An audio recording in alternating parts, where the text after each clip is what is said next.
Gaza की धरती पर एक साल से चल रही तबाही, न रुकते बम, न थमते आंसू और न खत्म होती लाशों की कतारें। लेकिन अब तस्वीर बदलती दिख रही है। अमेरिकी राष्ट्रपति डोनाल्ड ट्रंप ने गाजा में शांति लाने के लिए एक 20 सूत्रीय प्लान पेश किया है और हैरानी की बात यह है कि हमास ने इस पर हामी भी भर दी है। लेकिन सवाल ये है कि क्या हमास सच में शांति चाहता है या इसके पीछे कोई कूटनीतिक चाल है, और क्या इजराइल ने फिर से धोखा किया है? डोनाल्ड ट्रंप का ये शांति प्रस्ताव गाजा और इजराइल के बीच चल रही जंग को खत्म करने की दिशा में एक बड़ा कदम माना जा रहा था।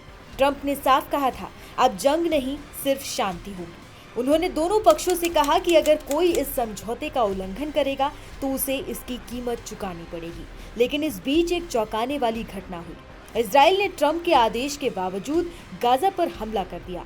अल जजीरा की रिपोर्ट के मुताबिक दक्षिणी गाजा के अल मवासी इलाके में एक टेंट पर ड्रोन हमला किया गया, जिसमें 2 बच्चों की मौत हो गई और कई लोग घायल भी हुए।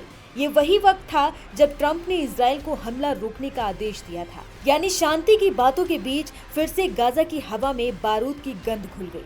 अब सवाल उठता है कि जब ट्रंप का प्रस्ताव इजराइल के लिए भी था, तो हमास ने इसे आंशिक रूप से क्यों स्वीकार किया?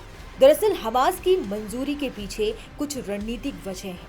पहली वजह गाजा की आम जनता, जो पिछले 1 साल से सबसे ज्यादा तकलीफ में है। हमास जानता है कि लोगों की जिंदगी नरक बन चुकी है, इसलिए उसने राहत के लिए ट्रंप के प्रस्ताव को आंशिक समर्थन दिया है। दूसरी वजह कूटनीतिक चाल।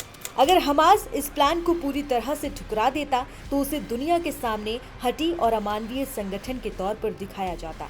इसीलिए उसने कुछ शर्तों पर हामी तो भर दी है ताकि दुनिया के सामने वो शांति का समर्थक दिखे। तीसरी वजह राजनीतिक दबाव। हमास जानता है कि ट्रंप के इस प्रस्ताव से अमेरिका और इजराइल के बीच मतभेद भी बढ़ सकते हैं, क्योंकि इजराइल चाहता है कि हमास का नामो निशान मिट जाए, जबकि अमेरिका चाहता है कि किसी तरह जंग खत्म हो और दोनों पक्ष बातचीत की मेज पर आए।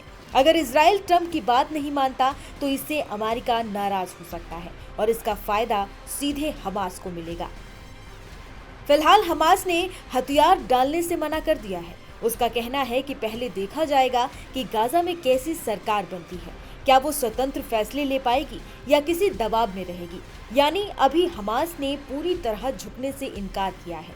उधर इजराइल का दोहरा रवैया सबके सामने आ चुका है। एक तरफ वो ट्रंप के प्लान को मानने की बात करता है, तो दूसरी तरफ निर्दोष बच्चों पर बम बरसा देता है। इससे साफ है कि गाजा की शांति अभी भी नाजुक धागे पर टिकी हुई है।